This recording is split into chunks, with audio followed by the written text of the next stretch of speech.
할렐루야 감사합니다. 목요 성경 공부 오늘은 사도행전 22장을 우리가 공부를 하겠습니다.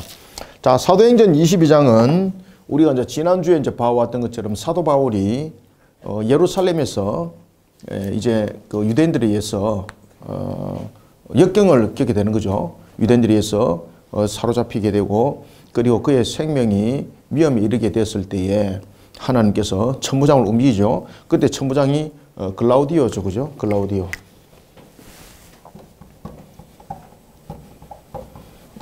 이 당시 천부장이었던 이 글라우디오는 원래 로마인이 아닙니다. 원래 로마인이 아니고 그는 이 로마의 시민권을 돈을 주고 시민권을 자격을 산 자입니다. 이 글라우디오는. 이 글라우디오가 천부장이 백부장을 파송을 하게 됩니다. 그 당시에 이 글라우디오는 그 마병이 약 한 70마병이 있었고요. 그런 부분들에서 이제 천부장이 전체적으로 구성들이 아마 되어 있었던 것 같습니다. 백부장을 보내게 되고 그리고 이제 백부장을 통해서 사도 바울을 어떤 이유로 이런 소란이 일어났는지를 이제 글라우디오가 백부장을 파송해서 자신에게 데려오게 하는 거죠. 자, 이런 과정들을 통해서 하나님께서는 사도 바울을 이제 로마로 보내게 되는 그런 과정들이 세워지게 됩니다. 이런 과정 속에 사도 바울이 글라우디오 앞에 섰을 때에 그는 헬라어를 사용을 하는 것입니다. 그때 천부장이 깜짝 놀랍니다. 너가 헬라어를 아느냐? 그러니까 그 헬라어를 안다는 그런 부분을 통해서 글라우디오는 사도 바울을 그 당시에 자신의 그 앞에 있었던 그 사건들이죠. 21장 38절에 보면은 그 애굽의 그 자객 4,000명을 이끌고 광야에 갔던 그 소란에 네가 선동자냐라고 말하였던 내용들을 우리가 이제 볼 수 있습니다. 지난주에 이제 이런 부분들을 이야기를 했습니다. 그때에 사도 바울은 자신의 출생에 관해서 이야기합니다. 그렇지 않다. 나는 다수에서 출생하였고 라고 이렇게 말을 하게 됩니다. 그리고 이제 사도 바울이 글라우디오에게 자신이 유대인들을 향해서 회중들을 향해서 자신이 변론을 할 수 있도록 기회를 달라 그럽니다. 이때에 사도 바울은 그 변론을 할 때에 바울이 이제 변론하게 됩니다. 바울이 이제 변론을 하게 되는 거죠. 회중들을 향해서 청중들을 향해서 그가 변론하게 될 때에 이 내용들을 잘 주시하셔야 됩니다. 제일 먼저 바울은 변론할 때 첫 번째 뭐를 말하는가 하면 자신의 출생이 어딘가? 출생이 어디겠습니까? 그러니까 출생은 유대인이라는 거죠. 유대인이었고 그 다음에 출생은 자신의 고향인 다소라는 것을 그가 설명합니다. 그리고 난 뒤에 그가 자신의 이제 성장 과정을 설명합니다. 성장 과정. 성장 과정을 설명할 때에 이 성장의 중심은 첫 번째 출생은 다수였지만은 출생의 성장 과정은 예루살렘이라는 것을 그가 이야기를 합니다. 그가 단순하게 그냥 예루살렘에서 그냥 살아왔던 것이 아니라 이 예루살렘에서 그가 받았던 교육에 대해서 이야기를 할 때에 그는 갈말리엘로부터 그 교육을 받았고 그 다음에 그가 바리새인 중에 바리새인이었다라는 사실과 그가 공회원으로서의 그 일들을 감당했던 것들, 그 다음에 이 성장 과정 속에서 그 행했던 여러 가지 이제 사역적 측면이 보면은 이 사역들이 공회의 대변의 역할들을 하고 있었다라는 것을 그가 이야기를 하게 됩니다. 이런 그가 다메섹에서 공무 수행을 할 때 그 사건들이 이제 이 속에서 뒤에 보면 이제 그 내용들이 쭉 이렇게 이제 전거되어집니다. 그리고 이제 자신이 사역을 펼쳐 나가는 과정 속에서 공무였죠, 그죠? 이때 이제 공무였습니다. 그리스도인들을 잡아서 공회로 끌고 오는 역할들을 했던 것이죠. 이런 사역을 감당했던 그가 이제는 이런 성장 과정과 사역을 거쳐서 회심을 하게 되는 이야기를 하게 됩니다. 이때 회심의 장소가 어디였습니까? 그렇죠. 그 유명한 다메섹이었습니다. 이때 이제 그가 강한 빛을 받게 되고 이때에 자신과 함께 갔던 무리들은 그 빛은 경험하지만은 소리에 대해서는 오직 사도 바울만이 경험을 하게 되는 겁니다. 이때 이제 주님의 음성을 듣게 되는 것을 사도 바울은 이야기를 하게 되는 겁니다. 그리고 그가 이제 회심을 통해서 그 나타났던 그 과정 속에 이방인의 자신이 사도로서 이방인의 사도로서 어떻게 부름을 받았는가, 이 과정들을 설교를 통해서 이야기를 하게 되는 겁니다. 이 내용들을 들었던 회중들, 이 당시 이제 회중들은 유대인들이죠. 이 유대인들이 사도 바울을 신성모독으로 그를 또 몰아가게 되는 과정이 전개되어집니다. 이때에 글라우디오가 사도 바울을 묶어서 채찍질을 하려고 합니다. 그때 사도 바울의 입에서 나옵니다. 너가 어찌 로마 시민권을 가진 자를, 로마 시민을 어찌 법도 집행 없이 죄 없는 자를 재판도 하지 않고 채찍질을 가느냐. 그리고 이제 로마법에 의하면은 로마인들은 이런 법적인 절차를 거치지 않고 어떤 형들을 집행하면은 그 형을 집행한 사람이 책임이 전가되어집니다. 특히 이제 글라디오는 자신도 시민권을 돈 주고 산 사람이지 않습니까? 이런 측면에서 자신이 로마의 그 정부로부터 그 당시에 이제 총독이 총독이 뒤에 이제 여기에 23장에서 보면은 26절에 보면은 나타나거든요. 총독이 그 당시에 전체적으로 관리를 했던 총독이 벨릭스였습니다. 벨릭스. 그가 이제 벨릭스에게 서신을 보낼 때에 어떤 이야기를 하고 있는가 하면은, 자신이 로마 시민이 유대인들에 의해서 생명 위태로움을 당할 그 위기가 있을 때에 백부장을 보내가지고 그를 우리가 보호했다. 이런 식으로 편지를 써요, 나중에. 이런 과정 속에서 사도 바울이 로마인인 걸 알았고, 그 다음에 그 과정 속에서 자신의 지금 그 실책이 나온 거잖아요. 그러면 분명히 자신은 그 로마 정부에 의해서 분명히 무능한 자로서 그런 징계가, 질책이, 그리고 그런 속에 실각을 당할 수가 있는 거죠. 그러니까 글라우디오가 사도 바울이 로마 시민권을 가진 자라 이렇게 말하니까 깜짝 놀라는 거. 그러면서 채찍을 때리려고 묶었던 것을 다 풀어놓는 거예요. 그러면서 글라우디오가 뭐라 그러는가 하면은, 나는 굉장히 시민권을 비싼 돈을 주고 샀다. 그 당시에 이제 로마 시민권은 누구든지 그 시민권을 살 수가 있었습니다. 그리고 이제 로마 정부는 그것을 가지고 재정을 또 많이 또 충당했던 부분들이 있습니다. 왜냐하면 이제 중앙 정부를 움직이려 보면 재력이 있어야 되잖아요. 그래서 이제 화폐 구조를 이제 개혁하고 그 다음에 이제 여러 가지 세금들을 징수하는 방법들을 연구했던 것은 로마에 대한 집중적 정부가 여러 군단들을 관리하고 또한 이끌어 가려면은 재정이 풍부해야 됩니다. 재정이 없는데 어떻게 그 군인들을 월급을 주고 관리를 되겠습니까? 안 되는 것이죠. 그래서 그런 세금적 부분들 뿐만 아니라 시민권조차도 그런 재정을 충당하는 것에 굉장히 중요하게 쓰임받았습니다. 그래서 글라우디오는 뭐라 그러는가 하면은, 나는 시민권을 사는데 돈을 많이 줬다. 그 당시에 시민권은 그 사람의 생명의 연수와 관계가 있습니다. 생명의 연수와 관계가 있는데, 나면서부터 시민권을 사게 되면은 굉장히 돈이 많이 지불해야 되는 것이죠. 그런가 하면은 또한 나이가 많이 들어서 시민권을 사게 되면은 남은 연한이 얼마 없기 때문에 싼 것이죠. 그러면은 이것을 가치적 측면 또는 여러 가지 부분에서 얘기할 때에 시민권을 나면서부터 산 것이 굉장히 로마인에 가깝다고 이렇게 본 겁니다. 그런데 사도 바울이 시민권은 그가 나면서부터라고 이야기했습니다. 나면서.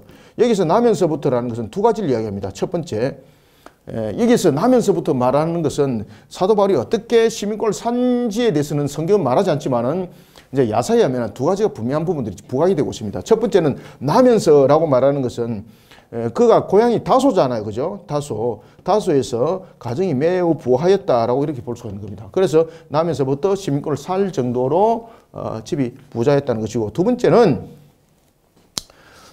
이 당시에 이 사도 바울이 그 아버지, 그 다음에 그 이제 선조들이 있을 그 당시에 여러 가지 부분에서 로마가 힘들고 어려울 때, 시절 때에 이 다소에 이제 안에 들어가서 제가 한 번 더 말씀드리겠습니다만은, 이 다소에 자신들이 거주를 하고 있었거든요. 거주를 하고 있을 때에 로마 정부를 돕는 일들을 하게 되는 겁니다. 그 로마 정부를 돕는 일들을 하면서, 그래서 나면서 이제 시민권에 대해서 이야기를 쭉 하게 되는 거죠.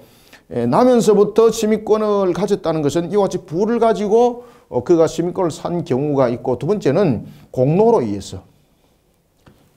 그 집안 자체가 전체 로마 시민권을 획득하게 되는, 그래서 사도 바울이 나기 전에 이미 선조에 의해서, 공로에 의해서 로마 시민권이 이미 보장된 집안이었다라는 것이죠. 이런 이제 두 가지 부분들이 있습니다. 안에 들어가서 이제 다시 한번 더 조금 더 세밀하게 말씀드리겠습니다. 자, 이런 상황들이 오늘 22장을 통해서 전체적으로 이렇게 전개되어지고 있는 것을 볼 수가 있습니다. 그래서 사도 바울이 처음에는 설교를 통해서 쭉 이런 과정들을 설명해 나가고, 그 다음에 이제 그럼에도 불구하고 유대인들이 소동을 일으키니까 이 글라우디오가 사도 바울을 채찍으로 다스리려고 그럴 때 사도 바울은 내가 로마 시민권을 가진 자다라고 말하면서 어떤 시민권을 가졌는지 그 내용들이 오늘 본문에 전개되어지고 있습니다. 그러면서 사도 바울이 결국은 그 재판장에서 결정을 짓지 못하고 글라우디오가 어디를 보내게 되는 겁니까?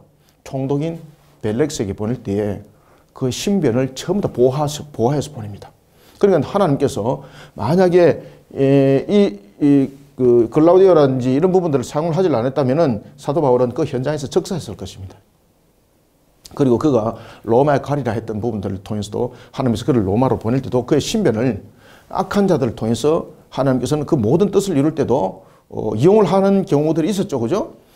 고렛을 통해서 그리고 또한 이스라엘을 하나님께서 불의한 이스라엘을 심판할 때는 또한 느부갓네살을 이용을 했던 것처럼, 그런가 하면 또한 이스라엘을 회복을 시켰던 70년의 회복, 포로기로부터 회복을 일으켰을 때는 아닥사스다를 또한 하나님께서 사용했던 것처럼 그런 이방인들을 사용하여서 그 일들을 펼쳐나가는 것을 볼 수 있습니다. 자, 오늘 본문에 보면은 그러한 속에서 이 글라우디오가 하나님께서 그 도구로 사용하는 것을 볼 수 있습니다. 22장 한번 보겠습니다.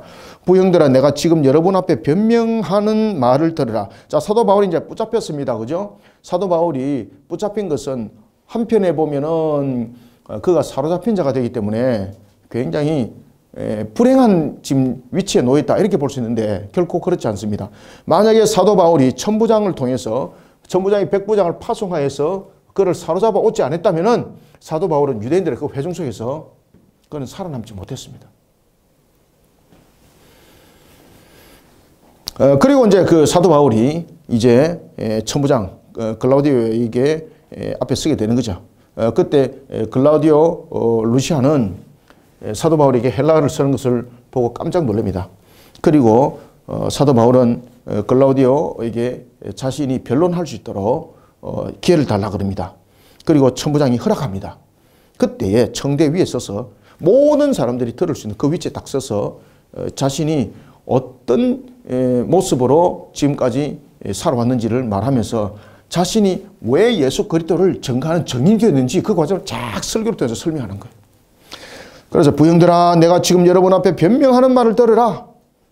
왜냐하면 예루살렘 사람들은 사도 바울이 누군가라는 것을 너무나도 잘 알거든요. 사도 바울은 정말로 공예에 아주 그 충실한 자였고, 그런 공예에 충실한 그가 다메섹에 파송을 받을 정도로 신뢰도 받았던 바리새인이었습니다. 그런 그가 오히려 예수를 믿는 복음의 전도자가 되어버린 이 과정을 너희들은 들어봐라는 것이죠.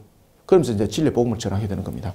2절, 그들이 히브리 말로 말함을 듣고 조용한지라 이어 이르되, 3절, 나는 유대인으로 길르기아 다소에서 났고, 그죠? 다소에서 났고, 다소에서 났고. 이것은 자신의 유대인의 혈통의 순수성에 대해서 지금 이야기를 하고 있는 겁니다. 그 다음에 두 번째 보면은 다소에서 났고 이 성에서 자랐다. 이게 이제 원문은요, 제가 이제 예루살렘이라 이게 그냥 바로 적었지 않습니까? 성경 과정. 이 원문에는 예루살렘이라고 정확하게 써놨습니다. 이 원문에는. 여기서 이제 번역을 하면서 이제 이 성에서라고 번역 이것을 한 겁니다. 이 성은 예루살렘을 말하고 있습니다. 이 성에서 자라 갈말리엘 문하에, 그죠? 바리새인죠, 바리새인. 공의했다는 것을 이야기를 합니다. 갈말리엘의 문화에서 우리 조상들의 율법의 엄한 교훈을 받았고, 바리새인이라고 이야기를 하고 있는 겁니다. 엄한 율법을 교육받았다는 걸 통해서 자신은 바리새인 중에 바리새인이라는 것을 이쪽에서 설명하고 있는 거죠. 오늘 너희 모든 사람처럼 하나님 앞에 대하여 열심히 있는 자였다. 자신이 공무적 사역을 펼쳐나갔고, 그리고 그는 공회의 사내들인 공회의 대변의 역할을 할 정도로 열심히 사역을 감당했다는 거죠. 그러면서 유대교가 유대교가 서는 그런 입장, 거기에 대해서는 철저하게 대변자의 역할을 했다는 겁니다. 그러면서 그는 나중에 이제 스데반의 죽음 20절에서는 그 장면에 또 스데반의 죽음에 관해서 이야기할 때 자신이 어떤 위치에 있는지도 자신이 이야기를 하게 되는 겁니다. 갈멜레의 문화에서 우리 조상들의 율법의 엄한 교육을 받았고 오늘 너희 모든 사람처럼 하나님에 대하여 열심히 있는 자라. 내가 이 도를 박해하여, 여기서 이제 그가 이제 기독교인을 이제 박해하는 측면에서 그 역할들을 집중적으로 감당했다는 거죠. 이 도를 박해하여 사람을 죽이기까지 하고 남녀를 결박하여 옥에 넘겨놓으니 이에 대제사장과 모든 장로들이 내 증인이다. 그죠? 그가 공회원으로서 그의 공무 집행은 누구도 부인할 수 없는 사실이었다. 그러면서 그는 사내들인 공회의 공문을 가지고 어디까지 갔습니까? 다메섹까지 간 사람이었습니다, 여러분들. 그 당시에는 이런 종교적 공문을 발행을 하여서 가지고 오게 되면은 국경을 넘어서도 그 종교적 문제로 그 사람을 체포해서 본국으로 데려갈 수가 있었어요. 그래서 그런 부분들은 그 당시에 여러 고대 사회 속에서 통용이 되었던 문제였습니다. 그런 공무를 수행할 수 있는 사람은 분명한 사람이어야 되는 거죠. 그 다음에 그 공무를 수행할 수 있는 사람은 그 공회라든지 그 단체에서 반드시 최고로 믿을 수 있는 그런 사람이 되어야 되는 것이죠. 사도 바울이 그 역할까지 했던 사람이었습니다. 그런데 내가 왜 예수를 믿게 됐는가? 이 과정들을 이야기를 하게 되는 겁니다. 그 과정 속에서 그는 이런 말을 합니다. 우리가 알고 있었던 예수님은 정말로 구세주였고 하나님이 맞았다. 다메섹 이야기를 합니다. 5절 이에 대제사장과 모든 장로들이 내 증인이라. 또 내가 그들에게서 다메섹 형제들에게 가는 공문을 받아가지고, 아시겠죠? 그죠? 여기서 공문이라는 것은 그 당시에 공식적인 공문입니다. 공무 수행입니다, 이거. 그것은 뭔가 하면은 타 지역을 넘어서서 집행할 수 있는 그 당시에 고대 사회 속에서 통용되었던 이게 공문들입니다. 그래서 다른 지역을 넘어갈 수는 없는 거잖아요. 다른 지역에서 넘어가면은 그거는 침범이지 않습니까? 근데 그 공문을 가지고 있을 때는 어떤 나라든 어떤 곳이든 공문서를 갖고 국경을 넘어가든 그 과정 속에서 종교적 문제 속에서는 그 문제로 인하여서 문제를 야기시켰던 자를 사로잡을 수 있는 집행권을 가지고 있었어요. 그래서 그것이 통용적으로 사용됐던 그 과정을 지금 이야기를 하고 있습니다. 그래서 다메섹에 간 겁니다. 가던 중 다메섹에 가까이 갔을 때 오정쯤 되어, 오정쯤이라는 것은 빛이 가장 강력하게 내릴 때가 오정이지 않습니까? 그죠? 오정. 이때는 빛이 그 가장 중심에 서서 강력하게 내릴 때였습니다. 그 빛을 능가하는 빛이 비쳤다는 겁니다. 오정쯤 되어 호련히 하늘로부터 무엇이? 큰 빛이 나를 둘러쌌다는 겁니다. 큰 빛이. 이때에 이 큰 빛은 같이 함께 갔던 일행이 있었죠. 사도 바울이. 그죠? 사도 바울이 공무 수행하러서 혼자 간 것 아닙니다. 공무 수행하러 갈 때에, 그가 다메섹에 있을 때에, 다메섹으로 갔을 때에, 이때에 일행이 있었습니다. 일행이 있었습니다. 그가 이 다메섹에서 두 가지를 경험하게 되는데, 하나는 큰 빛입니다. 그 다음에 두 번째는 음성입니다. 음성. 여기서 그 일행들도 이 큰 빛에 대해서는 경험을 합니다. 일행들은 같이 경험합니다. 같이 일행들과. 그런데 이 음성은 오직 누구만 듣습니까? 오직 바울만 듣습니다. 바울이 그 이야기를 합니다. 일행들도 같이 큰 빛을 경험했는데 하늘로부터 들리는 음성은 오직 내만 들었다고.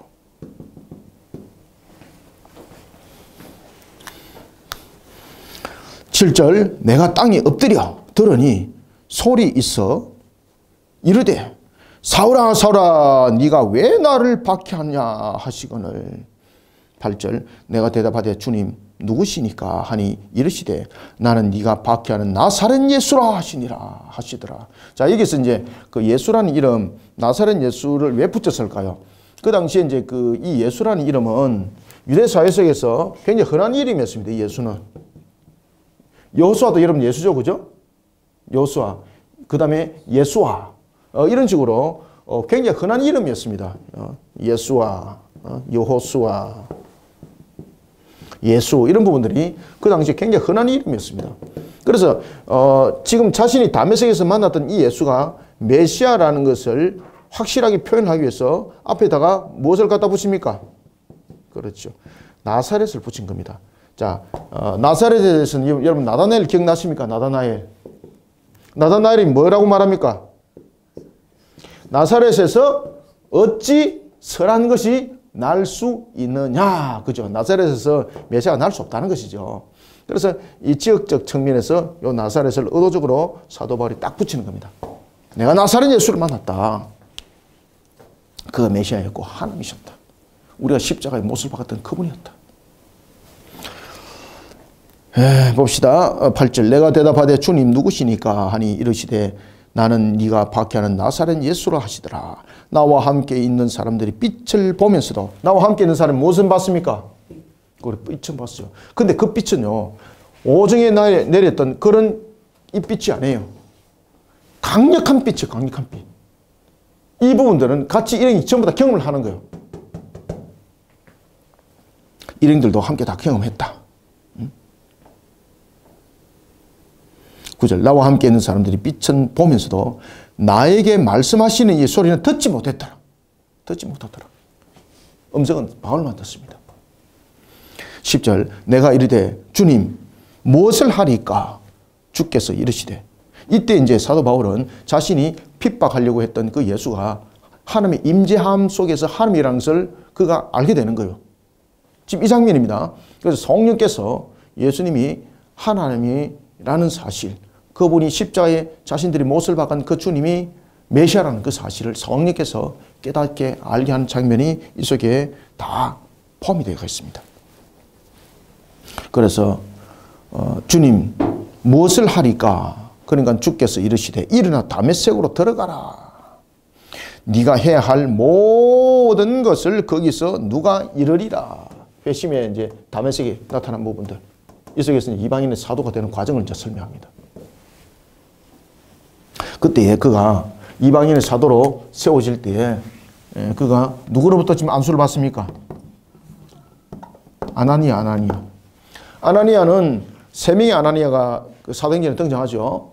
대제사장 아나니아, 그 다음에 아나니아 또 누굽니까? 예? 삽비라, 그죠? 삽비라와 아나니아, 그 밭을 팔았던 부분들에 대해서 결국 죽음에 이르렀던 아나니아. 그 다음에 예수님의 제자 아나니아. 이렇게 세 명의 아나니아가 등장합니다. 보겠습니다. 그래서 11절 나는 그 빛의 광초로 말미암아 볼 수 없게 되었으므로. 자, 여기서 이제 보면은 자, 사도 바울의 모습이 이제 나타납니다. 사도 바울이 지금 다메섹까지 오기까지는 굉장히 능동적이었고 자기 주체 중심이었죠. 그죠? 그러면서 자신이 예수를 믿는 자들을 반드시 잡아가리라 라는 부분에서 굉장히 능동적이었고 그리고 자기 주체 중심이었습니다. 이제 여기서 어떻게 됩니까? 이끌려갈 수밖에 없는 수동적인 모습이 되는 겁니다. 수동적인 모습. 그래서 사도 바울이 이제 이방인의 사도가 되기까지는 능동적 모습 속에서 취해진 것이 아니라 하나님에 의해서 수동적으로 내가 이방인의 사도가 되었다는 것을 말하고 있습니다. 내가 이방인의 사도를 자원해서 된 것이 아니다. 자원했다면 능동적 그리고 자기 주체적 모습이 그 속에 강조되는 거죠. 그런데 오늘 본문에 이제 보면은 그가 이끌려서 다메섹에 가고 아나니아를 통해서 그가 눈이 회복되고 이런 부분들은 전부 다 능동이 아니라 수동적이고 자기 주체적인 것이 아니라 이끌려가는 측면의 내용들입니다. 그래서 자신이 이방인의 사도가 된 것은 자기가 사상이 변질돼 가지고 됐다면 능동적입니다. 근데 사상이 변질돼서라는 것이 아니라 자신이 지금 잡으러 가는 그 기독교인들이 바로 예수 그리스도의 복음으로 말미암아 세움을 받은 자라는 것을 알고 그리고 또한 그런 속에 자신이 지금 얼마나 하나님 앞에 불의하게 써 있는지를 알게 되고 회심을 했을 때에 자신이 이제 이끌림 받는 수동적 모습을 되어서 이방인의 사도가 됐다는 것입니다. 그래서 이 이방인의 사도가 수동적인 내용을 통해서 무엇을 강조합니까? 하나님께서 나를 그리하셨다라는 것을 강조하는 거예요. 만약에 그가 능동적으로 그가 이방인의 사도가 됐다면은 배신자예요, 배신자. 아시겠죠? 능동적과 수동적 부분에서 굉장히 지금 해석이 달라지는 겁니다. 지금 여기에서 만약에 능동적으로 그가 이방인의 사도가 됐다면은 그는 누굽니까? 그냥 단순한 배신자예요, 단순한 배신자. 이해되셨죠? 그런데 여기서 지금 수동적으로 지금 이끌려가요. 다메섹에부터 수동적으로 이끌려가고 아나니아에서 수동적으로 세를 받아요. 이것은 무엇입니까? 그가 이방인의 사도로 세움을 받았다는 것은 누구의 뜻이라는 겁니까? 그렇죠. 하나님의 뜻에 의해서. 하나님에 의해서. 그래서 유대인들이 사도 바울을, 이 소리를 듣고 사도 바울을 신성 모독으로 몰아가는 거예요. 이제 이해되셨죠? 왜 이제 수동과 능동이 중요한가 아시겠죠? 그죠? 자신이 내가 지금까지 보니까 내가 잘못한 것 같아서 내가 그래서 다 바꿔서 이러면 이건 사상적 변화예요. 사상적 변화. 이거는 능동적 문제고 이거는 배신의 배신. 근데 하나님께서 그로 하여금 깨닫게 하시고 알게 하시고 이제는 모든 것을 이끌어가는 거잖아요. 자신은 수동적 모습이 되거든요. 그것은 뭔가 하면은 이방인의 사도가 되는 것은 자신의 배신자의 모습이 아니라 하나님의 뜻에 의해서 내가 이방인의 사도가 됐다. 이것이 지금 강조되는 겁니다. 이해되셨죠? 이 중요한 부분들입니다. 나는 11절 나는 그 빛의 광채로 말미암아 볼 수 없게 되었으므로 나와 함께 있는 사람들의 손에 끌려 아시겠죠? 나와 함께 있는 사람들의 손에 끌려 이 부분들이 능동에서 수동이에요. 수동. 그러면 다시 말하면은 자신이 이방인의 지금 사도가 되었고 복음을 전하는 것이 자신의 능동적 사고의 변화에 의해 가지고 나타나는 배신자의 모습이 아니라는 겁니다. 지금 유대인들은 자신을 뭐로 보고 있습니까? 배신자로 보고 있는 거예요. 배신자. 그래서 자신은 배신자가 아니라는 것을 지금 이 속에서 이야기를 하는 거예요. 배신자가 아니라 무엇입니까? 하나님의 뜻을 수반하는 자라는 거예요. 하나님의 뜻을 수반하는 자. 지금 이해되고 있습니까? 지금 유대인들은 사도 바울을 뭐로 여깁니까? 배신자. 배신자라는 것은 자신의 능동적 모습 속에서 취해지는 것입니다. 그런데 자신은 이런 부분에서 이방인의 사도가 된 것은 자신의 능동적 사고의 전환적 측면, 이런 사상적 전환적 측면에서 나온 것이 아니라는 이야기예요. 다시 말하면 수동적 모습 속에서 강조하고 있는 것은 자신의 이방인의 사도가 된 것은 하나님의 뜻에 의해서 이루어진 것이다. 그러니까 배신자가 아니라는 이야기예요. 우리가 잘못된 것을 수정됐던 부분들이라고 이제 강조가 되는 것입니다. 12절 율법에 따라 경건한 사람으로 거기 사는 모든 유대인들에게 칭찬 듣는 아나니아라 하는 이가 아나니아라는 사람도 보면은 유대 입장에서는 배신자가 아닙니다. 그죠? 유대 율법에 경건한 사람이었습니다. 모든 유대인들이 칭찬받는 사람이었습니다. 그 아나니아라 하는 이가 13절 내게 와 곁에 서서 말하되 형제 사울아 다시 보라 하거늘 즉시 그를 쳐다보노라. 그래서 이제 그가 강한 빛에서 눈이 실명당했거든요. 그것을 하나님께서 아나니아를 통해서 안수하게 만드시죠. 그리고 난 뒤에 아나니아를 통해서 그는 눈에 다시 회복도 능동적이 아니라 수동적 모습 속에서 회복이 됩니다. 이 내용들을 하나님의 뜻에 의해서 모든 것이 실행되어졌고 하나님의 은혜 가운데 모든 것이 진행되어졌다는 것을 말하고 있습니다. 다시 보았다.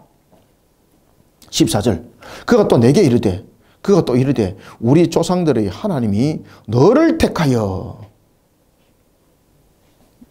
너로 하여금 자기 뜻을 알게 하시며 그 의인을 보게 하시고 여기서 이제 그 의인을 보게 하시고라는 것은 예수 그리스도의 메시아를 말하고 있습니다. 그 의인을 보게 하시고 그 입에서 나오는 음성을 듣게 하셨으니 여기서 다메섹 사건이죠. 그래서 이런 사도로 세워지기까지 그가 회심하여서 그가 예수 그리스도를 믿는 구세주 예수 그리스도를 증거하는 증인이 된 것은 자신이 능동적 측면에서 배신이 아니라는 겁니다. 이와 같이 하나님께서 은혜를 베푸셔서 수동적 부분들을 강조를 통해서 자신이 이방인의 사도가 된 것은 바로 하나님의 뜻이라는 것을 증거하고 있는 겁니다. 이 부분 굉장히 중요합니다. 이거. 지금 사도 바울이 이제 그것을 굉장히 강조하고 있습니다. 그래서 여기서 택하여라는 겁니다. 택하여. 선택은 하나님의 주권적입니다.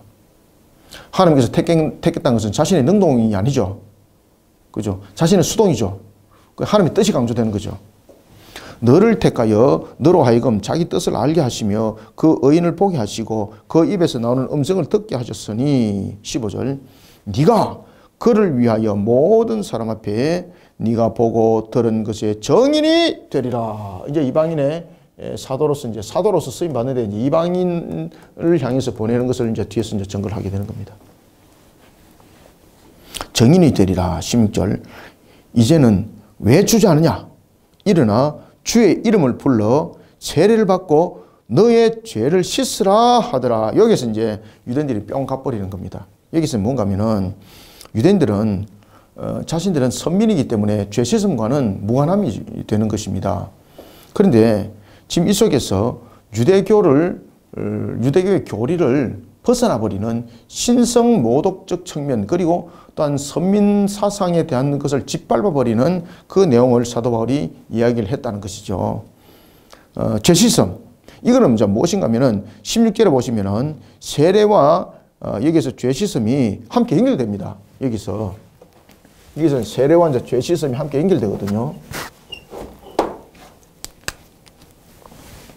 여기서 세례와 그리고 죄 씻음이 연결되는데, 여기서 세례와 죄 씻음은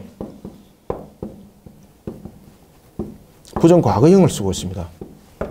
이거는 뭔가 하면은 이 세례와 죄 씻음에 대해서 이 부분들이 이제 원죄 부분들로서 들고 들어오면서 이것이 단회적 회개에 대한 부분들을 담고 있습니다. 이거는 뭐 도대체 이방인들 속에서 성립이 되는지는 모르겠습니다만은 이 유대인들 속에서는 성립이 되면 안 된다는 내용들입니다, 이게. 근데 그 내용을 사도 바울은 이야기를 하고 있습니다. 그래서 모든 사람들은 이와 같이 죄 씻음을 받지 않고는 구원이 없다는 것을 이 속에서 이제 자신이 이제 변증을 하게 되는 겁니다. 세례와 죄 씻음에 대해서 부정 과거형을 딱 쓰고 있는 것은 원죄에 대한 단회적 회개를 이 속에 설명하고 있습니다. 부정 과거형을 사용해서 죄 씻음은 연속성이 아니라 단 한 번에 이루어지는 것이고, 그리고 이러한 것이 하나님의 선택에 의해서 결정되어진다라는 것입니다. 그러면은 다시 말하면은 무엇을 말하고 있습니까? 유대인들이 말하고 있는, 그렇죠, 선민사상. 이 선민사상에서는 무엇이 강조되고 있습니까? 혈통의 중요성이죠. 여기서 이제 혈통의 중요성은 아브라함의 혈통이죠. 그것이 아니라는 겁니다. 아니라는 거. 17절. 후에 내가 예루살렘으로 돌아와서 성전에서 기도할 때에, 그래서 여러분들 이제 다메섹에서 그가 이제 돌아왔습니다. 사도 바울이 보면은 다메섹에서 돌아오기 전까지는 그가 보면은 아라비아 광야에 3년 동안 또한 머물게 되는 그런 기간도 있었죠. 그죠? 그리고 이제 아라비아에서, 아라비아 광야 속에서 주님으로부터 친히 그가 가르침을 받습니다. 그리고 그가 다시 이제 다메섹으로 돌아오게 되는 거죠. 그가 이제 다메섹으로 돌아와서 이 속에서 복음을 전하게 되었고, 그리고 그가 예루살렘으로 가게 되는 겁니다. 그가. 지금 이 장면들을 지금 설명하고 있습니다. 이 장면들을. 그런데 하나님께서 사도 바울을 하여금 예루살렘에 더 이상 머물지 않고 다소로 다시 돌아가도록 합니다. 자신의 고향으로. 17절. 후에 내가 예루살렘으로 돌아와서 성전에서 기도할 때에 황홀 중에 18절 봄에 주께서 내게 말씀하시되 속히 예루살렘에서 나가라. 지금 이제 자신이 다소 가게 된 이유를, 자신의 고향이죠. 자신의 고향으로 다시 돌아가게 된 이유를 이제 설명하는 거예요. 지금 이 과정을. 속히 예루살렘에서 나가라. 그들은 네가 내게 대하여 정언하는 말을 듣지 아니하리라 하시거늘. 이 사건 이후로 이제 그가 다소로 가는 겁니다. 19절. 내가 말하기를 주님, 내가 주를 믿는 사람들을 가두고 또 각 회당에서 때리고, 20절. 또 주의 정인 스데반이 피를 흘릴 때에 내가 곁에 서서 찬성하고 그 죽이는 사람들의 옷을 지킨 줄 그들도 아나이다. 그럼 다시 말하면은 자신이 유대교 입장에서 철저하게 그 사역들을 감당한 자라는 것을 그가 모든 사람들이 알고 있다는 것이죠. 자, 그런데 자신이 예루살렘을 떠날 이유가 있는가? 내가 이곳에서 예루살렘에서 그래도 또 유명한 사람인데 내가 그 일을 통해서 내가 정인이 되고, 그리고 내가 산 정인으로서 말하는 것이 더 효과적이 아니겠습니까? 다시 말하면 예루살렘에 그가 계속 머물면서 복음을 전가하려고 했습니다. 근데 주님께서 이동을 시킵니다. 아니다. 네가 이곳에 머물러야 될 것이 아니라 이방인의 사도로서 너는 내가 쓰임받도록 그 역할들을 감당하겠으니 그곳을 떠나라. 그러면서 다소로 가도록 만드는 거예요. 자, 이때 사도 바울이 자, 스데반을 뭐라고 이야기를 하고 있는가 하면 주의 정의라고 말하고 있습니다. 그전에는 그가 스데반을 하나님을 욕되게 하는 자라고 그는 판결했던 사람이었습니다. 그죠? 그 속에 가표를 던졌던 사람 아닙니까? 그런데 오늘 본문에 보면은 그가 스데반을 정의라고 소개를 하고 있습니다. 다시 말하면은 스데반을 순교자로서 그가 증거를 하고 있는 거죠. 사람들에게 말입니다. 그러니까 그 당시 유대인들이 돌아버리는 거죠. 그 당시에 스데반을 죽일 때는 돌로 쳐서 죽인 자잖아요. 그럼 돌로 쳐서 죽일 때는 하나님을 모독한 신성 모독으로 죽였기 때문에 스데반을 돌로 쳐 죽인 자가 죄가 있습니까? 없습니까? 스데반을 돌로 쳐 죽인 자가 죄가 없습니다. 그런데 지금 여기서 스데반을 신성 모독이라고 말하지 않고 뭐라고 말합니까? 순교자라고 말하고 있는 거예요. 그러면 순교자라고 말하고 있다면은 그러면 스데반에 대해서 재판할 때 가표를 던졌고 그리고 돌을 던져 그를 집행했던 사람들은 전부 다 뭐라는 이야기입니까? 스데반을 죽인 것에 있어서 그 죄값이 있다는 겁니다. 그러니까 유대 사회 속에서 이 사도 바울의 이 말을 받아들이겠습니까? 완전히 돌아버리는 거예요. 완전히. 그래서 자신은 이런 부분에서 찬성도 했고 그리고 죽이는 사람의 옷을 지키는 그런 자였다. 그런 나를 내 죄를 사하시고 그리고 나를 이방인의 사도로 세워서 나를 증인되게 하셨다. 이것은 내가 배반 행위가 아니라 하나님의 뜻이었다. 그래서 능동이 아니라 수동형을 딱 쓰고 있는 거예요. 좀 더. 21절 나더러 또 이르시되 떠나가라. 내가 너를 멀리 이방인에게로 보내리라. 이방인에게 보내리라 하셨느니라. 이 말한 것까지 그들이 듣다가 소리 질러 이르되 여기서 이제 유대 회중들이 이제 들었던 이야기입니다. 회중들이. 그러면서 이들이 사도 바울을 무엇으로 지금 질타를 하고 있습니까? 신성 모독으로.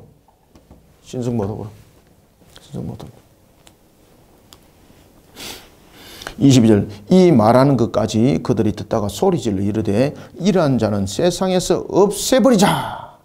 살려둘 자가 아니라 하여 23절 떠들며 옷을 벗어 던지고 티끌을 공중에 날리니 이건 뭔 이야기입니까? 지금 사도 바울이 발언했던 것이 신성모독이라는 것을 지금 이야기를 하고 있는 겁니다. 어디 제가 적어놨죠? 신성모독 어디 적어놨노? 신성모독이라고 취하는 행동이 되는 것입니다. 그때 천부장이 깜짝 놀랍니다. 지금 여기서 만약에 천부장이 사도 바울이 죽었다 그러면은 자신도 심의권을 산 자잖아요. 천부장 클라우디오, 그죠? 그럼 자신은 벨릭스에 의해서 그건 실각당할 수밖에 없는 거예요. 천부장이 깜짝 놀랍니다. 24절 그러면은 천부장이 나름대로의 조치를 취해야 되잖아요. 그래서 사도 바울을 채찍을 가하려고 합니다. 그 당시에 로마 군사들의 채찍은 일반 채찍과 달랐습니다. 로마 군사들이 다스리는 채찍은 그 당시에 이 채찍 줄들이 채찍이 그냥 단순하게 있는 것이 아니라 이런 자루가 있다면은 이 채찍이 이렇게 여러 갈래가 있습니다. 그리고 요 끝에 짐승의 뼈나 또는 새 조각을 여기 박아놨습니다. 그럼 이 채찍 한 대 맞으면 그냥 질식사할 정도로 충격을 받는 겁니다. 그런 매질을 하려고 그러는 겁니다. 24절 천부장이 바울을 영내로 데려가라 명하고 그들이 무슨 일로 그에게 대하여 떠드는지 알고자 하여 채찍질하며 신문하라 한데 로마 군인용은 채찍은 여러 가닥으로 되어 있습니다. 이런 식으로.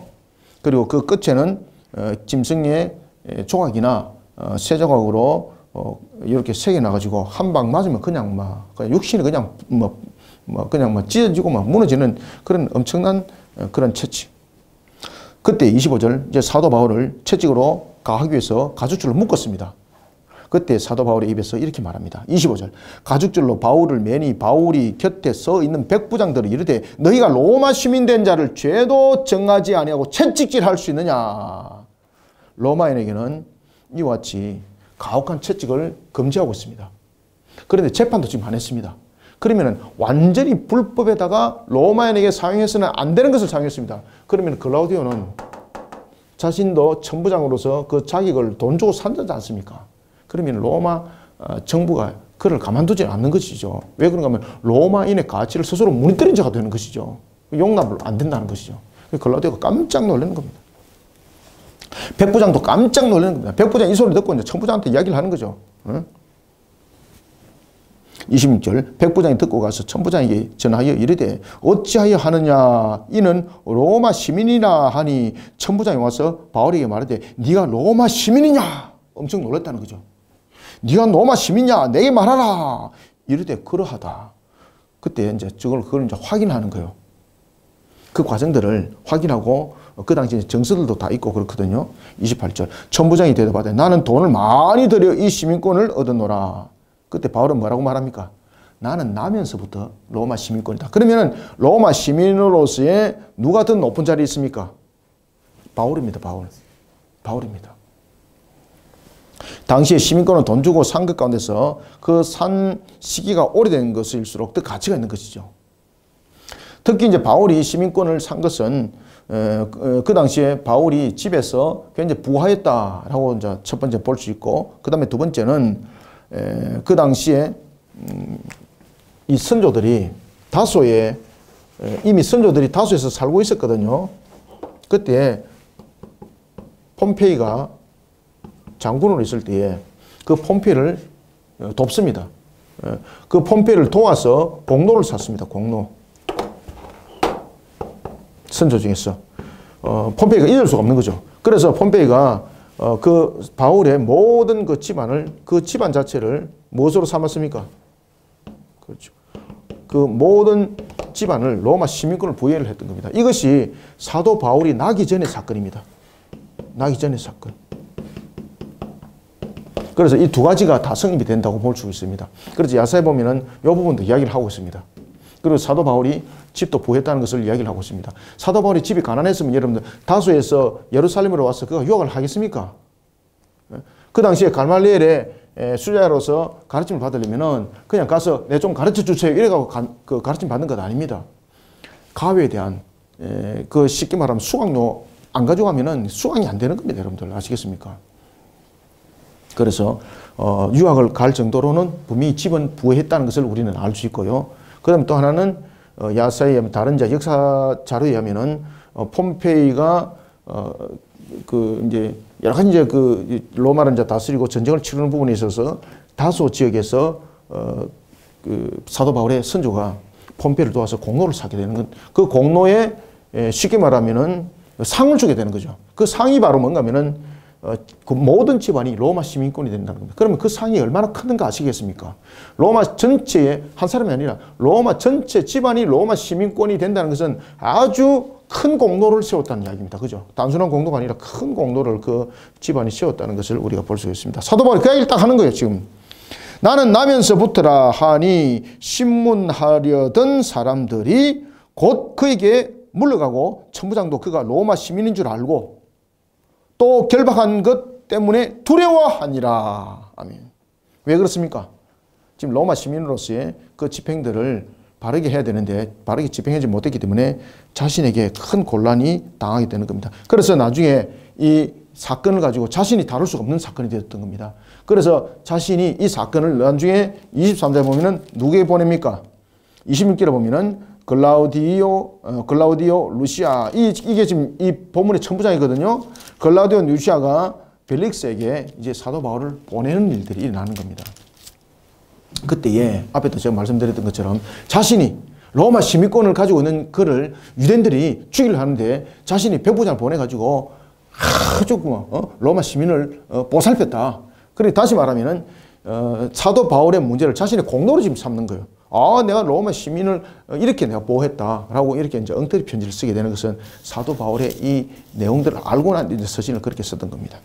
자, 30절. 이튿날 천부장은 유대인들이 무슨 일로 그를 고발하는지 진상을 알고자 하여 그 결박을 풀고 명하여 제사장들과 온 공회를 모으고 바울을 데리고 내려가서 그들 앞에 세우니라. 아멘. 자, 오늘은 이제 이와 같이 사도 바울이 유대인들 앞에 서서 변론을 하는 장면을 우리가 봤습니다. 이 변론을 통해서 사도 바울이 복음을 전했던 정인이 되기까지의 그 과정들, 다시 말하면 능동이 아니라 수동적 모습 속에서 자신은 배신이 아니라 뭐라는 겁니까? 하나님의 뜻에 의해서라는 부분들을 설명하고 있습니다. 이 속에서 하나님의 섭리가 강조되어지는 것을 볼 수 있습니다. 또 하나는 죄 씻음에 관해서 바로 유대인들 속에서 죄 씻음에 관한 구원들을 이 속에 함께 증거해 나가는 장면을 볼 수 있습니다. 이런 속에 이제 그가 로마로 이동하여서 그 로마의 첫 번째 감옥에 투옥되는 장면이 이제 23장 이후에 쭉 내용이 전개되어지는 것입니다. 자, 오늘은 여기까지 하고요. 다음 주에는 이제 공회 앞에서 사도 바울이 이제 지금까지 또다시 변론이 이루어지게 되고, 그리고 그가 가이사랴에게로 나를 호송하기를 원한다. 그 당시에 사도 바울은 자신의 무죄로 주장했으면은 거기서 풀려났을 것입니다. 그런데 그는 로마로 가기를 원하는 겁니다. 하나님께서 그를 신변을 보여서 로마로 보내는 과정들이 이제 전개되어집니다. 그것은 이후에 보도록 하겠습니다. 자, 오늘은 22장 여기까지 하겠습니다. 감사합니다. 수고하셨습니다. 하나님 감사합니다. 주님께서 오늘도 우리에게 사도행전 22장을 통하여 주신 말씀, 주님의 뜻을 바르게 세워나가는 사도 바울이 자신이 사도가 되기까지는 자신의 능동적 배신 행위가 아니라 바로 하나님의 뜻에 의해서 하나님의 섭리 가운데 그가 사도로 세워졌고, 또한 이방인의 사도로 세워지기까지의 그 모든 과정들도 하나님께서 친히 이끌었음을 사도 바울은 변론 증거하고 있습니다. 그런 속에 그는 죄 사함을 받은 사실도 함께 증거해낼 때에 유대인들은 그 사도 바울을, 유대교를 배반하고 신성 모독적 측면에서 자신들을 업신여긴다라고 여기고 그를 돌로 또는 그를 여러 가지 부분들을 통해서 육신적 제압을 통하여 죽이려고 할 때에 그 또한 하나님께서 이방인을 통해 지켜보함이 되었던 것을 볼 수 있습니다. 때로는 악한 것들을 통해서 주님의 뜻을 세워나가고, 때로는 어려운 환경들을 통해서도 하나님의 그 계획을 이끌어갈 때도 모든 것이 주님의 선한 속에 이루어짐을 우리는 사도 바울의 모든 과정들을 통해서 다시 한 번 더 지켜보게 됩니다. 우리의 모든 과정도 또한 은혜롭게 하나님의 뜻을 힘있게 세워나가는 교회가 되게 하여 주시고, 또한 성도들의 모습이 되게 하여 주옵소서. 우리의 연약한 모습들이 있습니다. 부족함들이 있습니다. 우리들의 무지함도 있습니다. 이 모든 것이 어찌 주님의 정인, 정거, 하나님의 주신 사명을 감당하는데 걸림돌이 되겠습니까? 전능하시고 전지하시고 무소부재하신 하나님께서 우리를 이끄사 주님의 뜻을 힘있게 세워나갈 수 있도록 성령님 도와주시옵소서. 이런 속에 우리에게 주어진 사명 사역 모든 것이 하나님의 영광이 되기를 소망하며 예수님의 이름으로 기도드립니다. 아멘.